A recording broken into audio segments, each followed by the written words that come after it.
L'immense majorité du peuple chilien ne veut pas d'une guerre civile et les forces armées ne se prêteront pas à ce risque car les forces armées chiliennes sont des forces armées professionnelles qui respectent les dispositions de la loi et de la Constitution.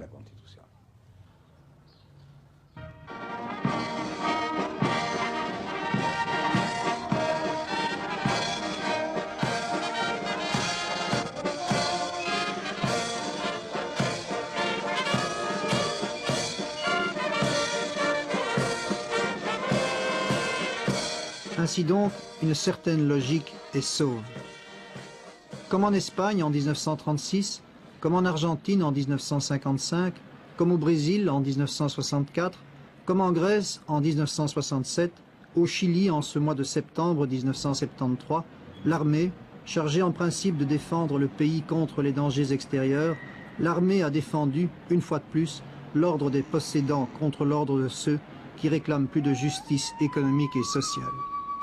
L'armée, que le président Allende croyait respectueuse de la Constitution, l'armée chilienne a choisi son camp, le camp de ceux qui ont tout, contre le camp de ceux qui n'ont rien.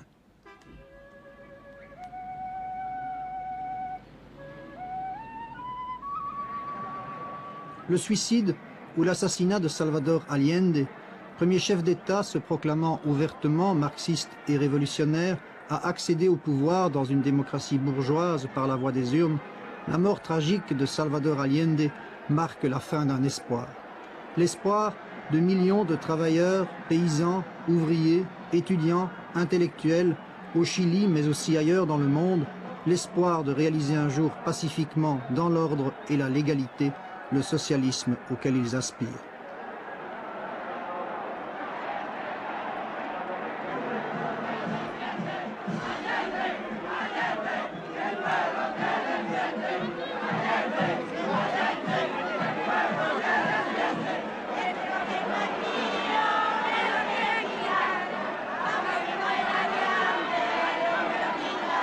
La mort de Salvador Allende, dont la popularité était énorme parmi les masses laborieuses, sa mort n'aura pas été perdue pour tout le monde. Dès l'annonce du coup d'État militaire, le prix du cuivre à la bourse de New York, cuivre dont le Chili est le 3e producteur mondial, le prix du cuivre a subi une hausse sensible.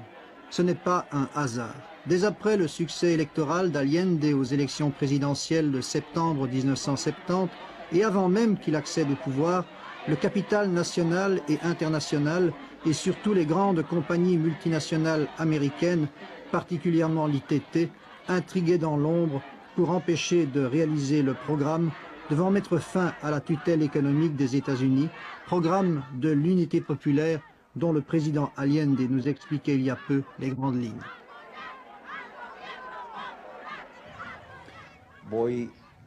Je vais synthétiser ce qui me semble être le fait le plus significatif et le plus important de l'unité populaire.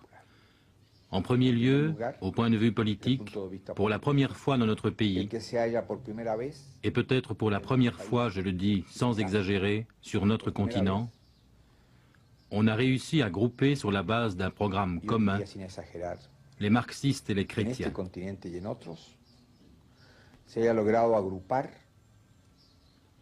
Sobre la base de un programa común a laicos, marxistas y cristianos. C'est un programme qui est en accord avec la réalité chilienne, son histoire et ses traditions, ses combats. Un programme destiné à obtenir l'indépendance économique et la pleine souveraineté politique. Un programme anti-impérialiste, anti-monopole, anti-latifundiste et destiné à nationaliser les richesses principales aux mains des capitaux étrangers, à approfondir la réforme agraire, à contrôler le système bancaire et le commerce exportation-importation. Nous l'avons dit, le gouvernement d'Union populaire n'est pas un gouvernement socialiste. Nous sommes un gouvernement transitoire vers le socialisme, pour ouvrir le chemin au socialisme. Notre gouvernement est profondément et totalement anti-impérialiste, anti-oligarchique et anti-féodal.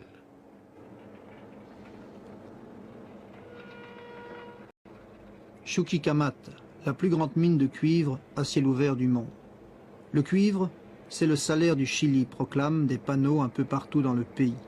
Et de fait, troisième producteur mondial du métal rouge, le Chili en tire 70% de ses exportations et la quasi-totalité de ses devises. Dès son arrivée au pouvoir, le gouvernement d'Union populaire, fidèle à son programme, décide de nationaliser totalement les mines de cuivre appartenant presque toutes à des sociétés nord-américaines. Allende n'indemnisera pas les grands groupes américains, considérant qu'en raison des bénéfices accumulés au cours des années, ce sont eux, au contraire, qui doivent de l'argent à l'État chilien.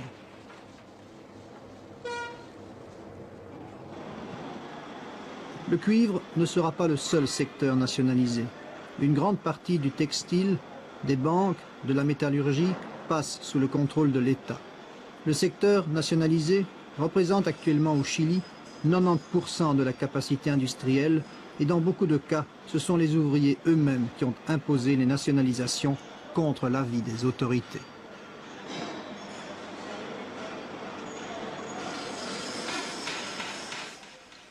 Exjarur, territoire libre d'exploitation, proclame ce panneau surmontant l'entrée de la plus grande usine textile du Chili, nationalisée elle aussi. Ici, tout a changé. Les patrons ont été remplacés par un conseil élu par les travailleurs où siège un représentant de l'État. Ici, comme partout au Chili, le degré de politisation des travailleurs est énorme. Dans cette usine, située dans la banlieue industrielle de Santiago, des combats violents ont opposé après le putsch militaire les travailleurs aux forces armées. Je suis militant du Parti socialiste et je suis délégué de l'atelier. Est-ce que votre vie a changé ici depuis l'arrivée au pouvoir du gouvernement d'unité populaire? Oui, ma vie a changé à 100%, et pas seulement la mienne, mais aussi celle de toute ma famille, de ma femme et de mes enfants. Maintenant, contrairement à ce qui se passait avant, nous avons du lait pour les enfants. Maintenant, en général, on a tout ce qu'il faut. Surtout, les enfants vont à l'école et au collège, et tout cela est dû au programme défendu par le camarade Allende. Les camarades travaillent avec plus de liberté, ils travaillent d'une manière plus consciente car ils savent qu'ils travaillent pour eux-mêmes. Ils se sentent beaucoup moins pressurés par le patron. Parce que maintenant, ils obéissent d'abord aux nécessités internes à la fabrique. En 2 ans, nos camarades ont appris à suivre leur propre chemin et ont appris à suppléer au manque d'importation.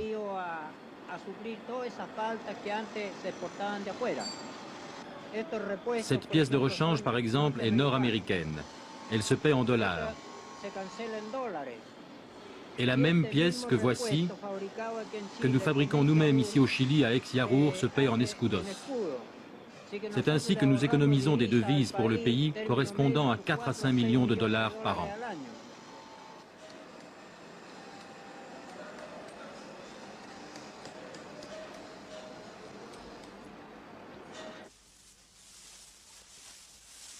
Deuxième axe des réalisations de l'unité populaire, la réforme agraire. Commencée sous le régime précédent du démocrate chrétien Eduardo Frei, la réforme agraire visant à démanteler les grandes propriétés agricoles appelées latifundio, propriétés qui appartenaient à un seul homme pour qui travaillaient de nombreux salariés agricoles souvent misérables, la réforme agraire a été considérablement accélérée depuis l'arrivée au pouvoir d'Allende. Plus de 5 millions d'hectares de terre ont ainsi été distribués aux paysans pauvres.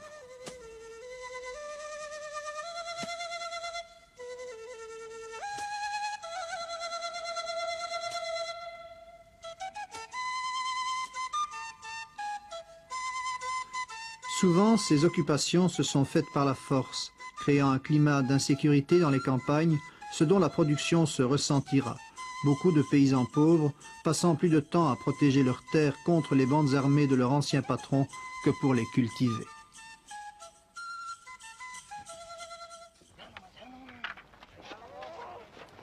Une grande partie du bétail appartenant aux anciens propriétaires sera envoyée par ceux-ci en Argentine, dès après l'arrivée au pouvoir du gouvernement d'unité populaire, créant rapidement des problèmes d'approvisionnement en viande.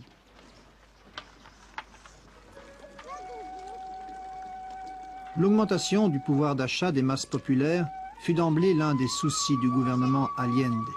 Les bas et les moyens salaires furent considérablement augmentés, parfois jusqu'à plus de 60%. Parallèlement, les pouvoirs publics tentèrent de limiter la hausse des prix en bloquant un certain nombre de tarifs. Des produits inconnus pour de larges secteurs de la population, tels que le beurre ou la viande, firent ainsi pour la première fois leur apparition dans les quartiers populaires, comme nous l'explique un prêtre catholique. Il y a eu du progrès. Les gens les plus humbles ont obtenu de meilleures possibilités d'existence. Il y a davantage de justice dans la distribution.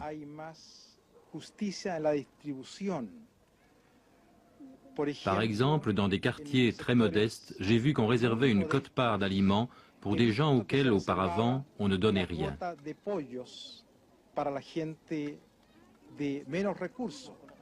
De lo cual antes nadie se habría preocupado. Yo creo que ese es un progreso. Je crois que c'est un progrès de réserver une part pour les plus modestes qui avant n'avaient rien. Est-ce que le peuple tout entier soutient l'unité populaire? Non, il est triste de constater qu'il y a une partie de la couche populaire qui devrait, étant donné sa position de classe, défendre le gouvernement. Mais il leur manque une conscience sociale. Très souvent, par incompréhension, ils s'y opposent. Je crois qu'il y a ici un problème d'immédiatisme. Les gens ne voient que l'immédiat. S'ils manquent de pain ou autre chose, ils doivent faire la queue et ils ne vont pas plus loin. C'est regrettable.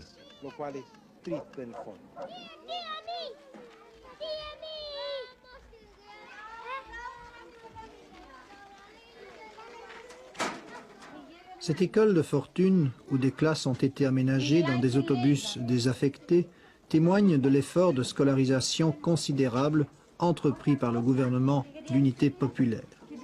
Ici, dans ce poblacion, ce bidonville des faubourgs de Santiago, avant Allende, il n'y avait rien. Maintenant, non seulement les enfants suivent les cours, mais ils sont nourris, gardés et soignés dans un dispensaire proche. En 3 ans de gouvernement d'unité populaire, la population scolaire a ainsi plus que doublé au Chili. Tout à côté d'un bidonville se construit depuis 2 ans une nouvelle ville, la nouvelle Havane. Ces maisons neuves, construites par l'État, représentent pour les milliers de gens entassés dans les poblations voisins, quartiers insalubres et surpeuplés, l'espoir d'un avenir meilleur.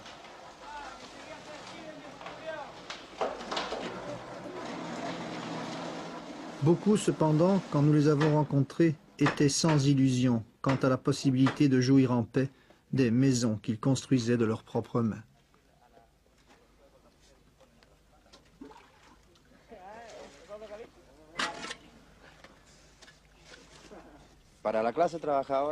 Pour la classe ouvrière, la situation est assez difficile et nous sommes conscients que nous n'arriverons pas à changer la situation dans ces organismes tant que nous ne serons pas entrés dans un processus véritablement révolutionnaire. Et pour cela, on n'arrivera pas au socialisme au Chili par la voie pacifique. Nous sommes sûrs que nous allons vers un affrontement en vue duquel la classe ouvrière se prépare.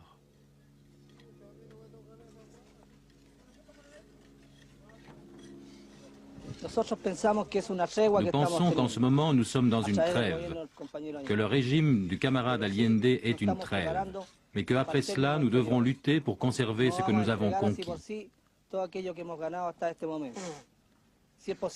Aujourd'hui, nous sommes en train de construire des maisons, mais demain, nous devrons probablement sortir de chez nous et, avec nos camarades de classe, détruire les organes du pouvoir afin d'en construire un autre, un pouvoir qui soit vraiment celui des prolétaires. Nous nous préparons à lutter pour le socialisme en Amérique latine.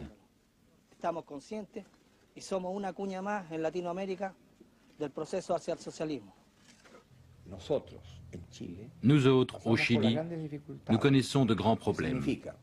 Ce qui veut dire que nous devons mettre sur pied une infrastructure qui nous satisfasse pour répondre aux immenses besoins du pays. Nous devons faire face à des lois dont certaines ont plus de 100 ans et à une législation touffue et qui n'a pratiquement plus rien à voir avec le niveau économique et social que nous avons atteint. Nous devons mener à bonne fin un processus révolutionnaire dans le cadre de la démocratie bourgeoise, en respectant le pluralisme, la démocratie et la liberté.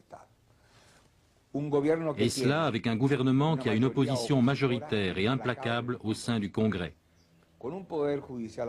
avec un pouvoir judiciaire autonome qui doit appliquer, comme je vous le disais, des lois qui n'ont plus rien à voir avec la réalité, avec une administration qui applique aussi les décisions administratives qui ne sont pas celles que nécessiterait normalement le pays pour répondre à ses problèmes.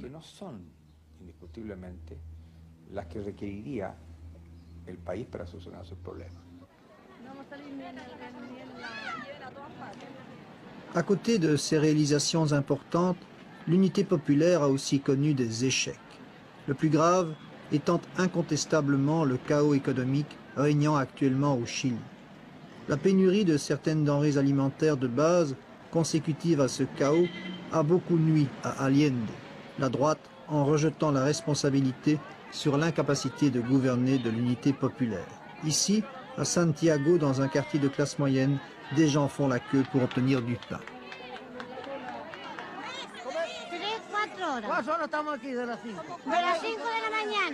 Nous sommes ici depuis 5 heures du matin. Nous n'avons rien à manger, nous allons mourir de faim.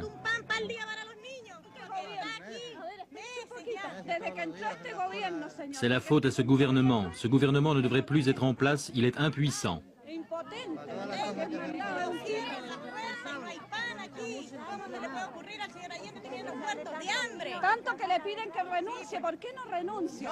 On lui demande de démissionner. Pourquoi ne le fait-il pas? C'est un lâche. Il y a de l'argent, mais il n'y a rien à acheter.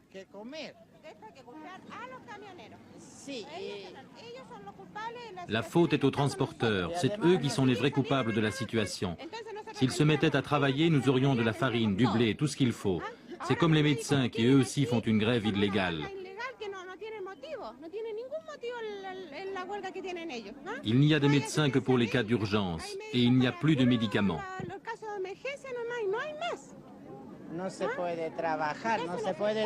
Il n'est pas possible de travailler car il faut faire la queue pour tout, pour acheter le lait, le pain, le sucre, le riz.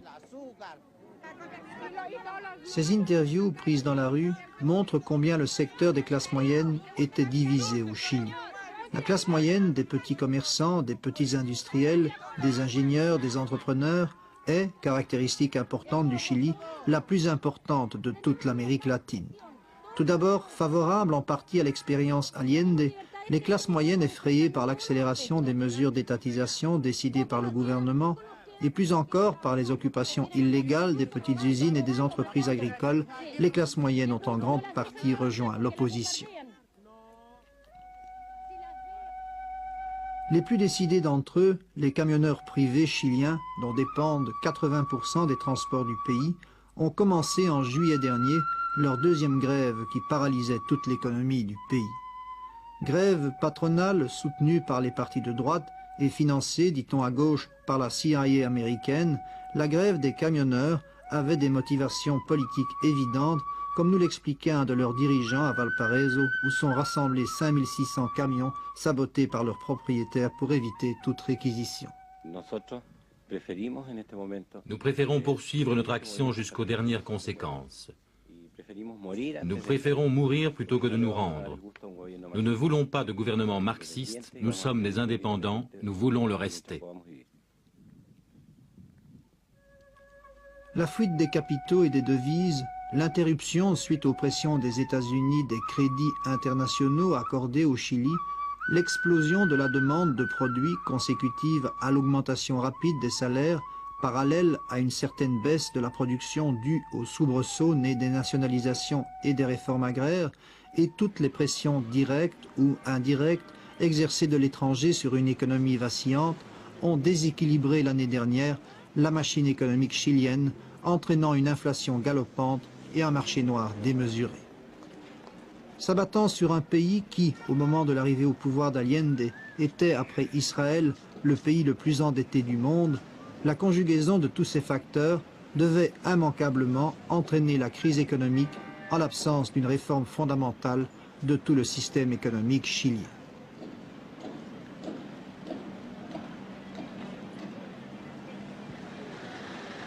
Pour aggraver encore le chaos, le mouvement d'extrême droite, Patrie et Liberté, multipliait depuis plusieurs mois les sabotages et les attentats terroristes, assassinats, destruction de pylônes électriques, de ponts, de routes ou de chemins de fer.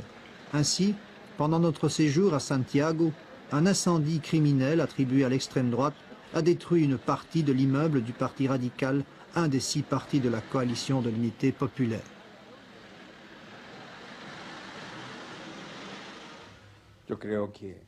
Je crois qu'il faudra continuer à consolider l'unité. Il faudra approfondir la conscience révolutionnaire du peuple. Il faudra créer les organes, sinon d'un pouvoir parallèle, du moins du pouvoir populaire qui se joindra au pouvoir central du gouvernement. Je crois que de plus en plus, il faudra incorporer des milliers de Chiliens à la prise de conscience de la signification du processus révolutionnaire. Je crois que ce problème est assez ardu si on pense qu'il faut faire entrer ce processus dans le cadre de la démocratie, du pluralisme et de la liberté.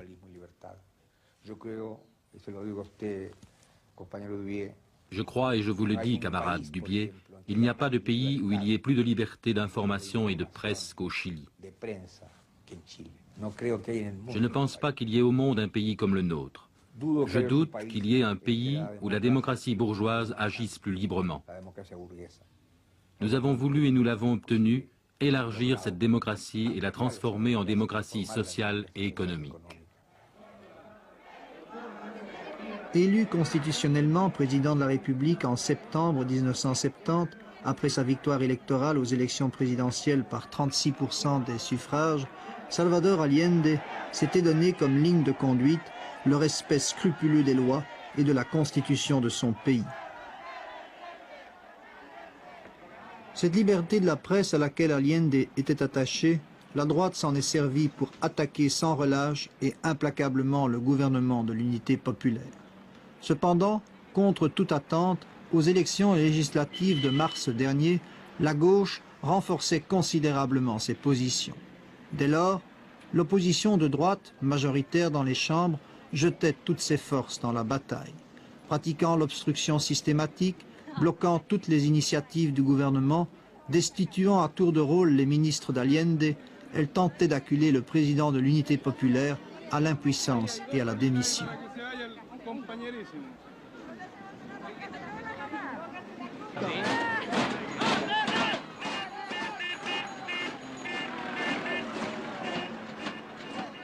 Malgré une tentative de putsch militaire avortée en juin dernier, Allende refusa obstinément de quitter la légalité pour écraser la réaction et créer un véritable pouvoir populaire, comme le réclamait l'extrême gauche et une fraction croissante de l'unité populaire défilant ici dans les rues de Santiago.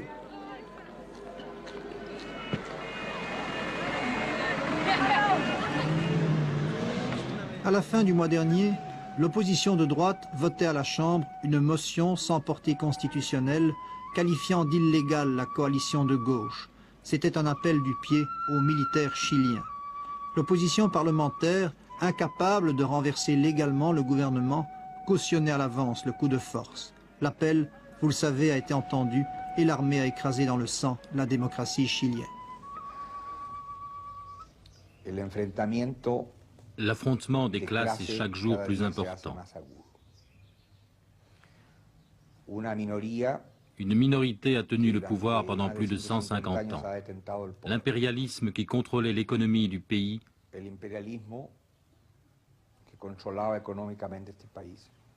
cet impérialisme a réagi parce que ses intérêts avaient été lésés. Et le Chili doit faire face à une agression nationale et internationale très violente. Je l'ai dit sur tous les tons, il n'y a rien de plus tragique. Il n'y a pas de danger plus grave qu'une guerre civile. Si cela se produisait, même si elle était gagnée par le peuple et le gouvernement, ceux-ci hériteraient de ce qu'il y a de pire dans le pays. Une guerre civile au Chili non seulement mettrait en danger notre vie en commun, du point de vue social, mais on verrait le père affronter le fils, le frère affronter la sœur, Dans un pays où le degré de politisation a atteint un tel niveau qu'il est pratiquement divisé en deux camps. Cela ne peut s'apprécier car on ne peut chiffrer la vie humaine en billets de banque. Et c'est humainement et socialement ce qui nous préoccupe le plus. Il faut aussi considérer que cela coûterait à l'économie du pays qui risquerait la destruction complète.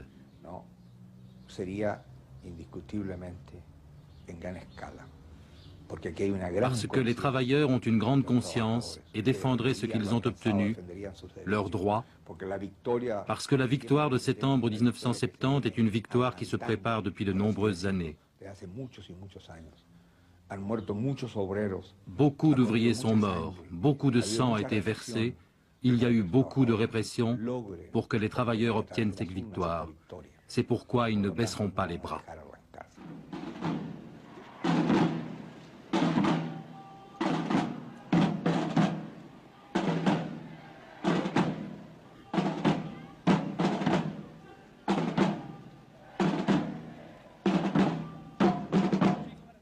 Allende avait raison. Comme ce jeune étudiant tué par des commandos d'extrême droite, des milliers de personnes sont mortes et meurent aujourd'hui au Chili pour défendre le gouvernement d'unité populaire qui portait leurs aspirations d'un socialisme dans la liberté. La classe ouvrière chilienne, la plus puissante et la mieux organisée d'Amérique latine, qui poursuit actuellement le combat contre les putschistes, saura tirer les leçons de ses échecs. La fin tragique du président Allende et de l'expérience de transition pacifique et démocratique vers le socialisme est aussi la fin d'un grand espoir de non-violence pour le tiers-monde. Cette fin tragique repose aussi une question fondamentale. Peut-on, oui ou non, instaurer une nouvelle société en respectant l'ancienne, ses pouvoirs et ses lois?